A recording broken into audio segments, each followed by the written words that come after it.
Now the whole earth had the same language and the same words. And it happened as they journeyed east, that they found a plain in the land of Shinar and settled there. Then they said to one another, "Come, let us make bricks and burn them thoroughly." And they had brick for stone, and they had tar for mortar. And they said, "Come, let us build for ourselves a city, and a tower whose top will reach into heaven, and let us make for ourselves a name, lest we be scattered over the face of the whole earth." Then Yahweh came down to see the city and the tower which the sons of men had built. And Yahweh said, "Behold, they are one people, and they all have the same language. And this is what they have begun to do. So now nothing which they purpose to do will be impossible for them. Come, let us go down and there confuse their language, so that they will not understand one another's language." So Yahweh scattered them from there over the face of the whole earth, and they stopped building the city. Therefore its name was called Babel, because there Yahweh confused the language of the whole earth, and from there Yahweh scattered them over the face of the whole earth. These are the generations of Shem.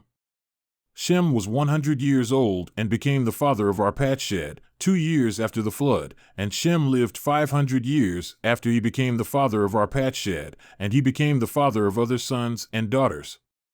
And Arpachshad lived 35 years and became the father of Shelah, and Arpachshad lived 403 years after he became the father of Shelah, and he became the father of other sons and daughters. And Shelah lived 30 years and became the father of Eber, and Shelah lived 403 years after he became the father of Eber, and he became the father of other sons and daughters. And Eber lived 34 years and became the father of Peleg, and Eber lived 430 years after he became the father of Peleg, and he became the father of other sons and daughters. And Peleg lived 30 years and became the father of Reu, and Peleg lived 209 years after he became the father of Reu, and he became the father of other sons and daughters. And Reu lived 32 years and became the father of Serug, and Reu lived 207 years after he became the father of Serug, and he became the father of other sons and daughters. And Serug lived 30 years and became the father of Nahor, and Serug lived 200 years after he became the father of Nahor, and he became the father of other sons and daughters.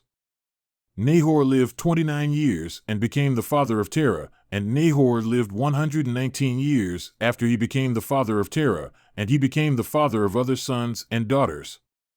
And Terah lived 70 years and became the father of Abram, Nahor, and Haran.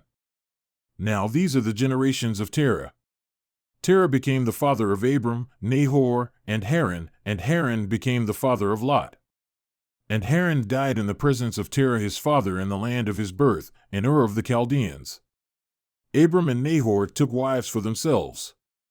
The name of Abram's wife was Sarai, and the name of Nahor's wife was Milcah, the daughter of Haran, the father of Milcah and the father of Iscah. And Sarai was barren, she had no child.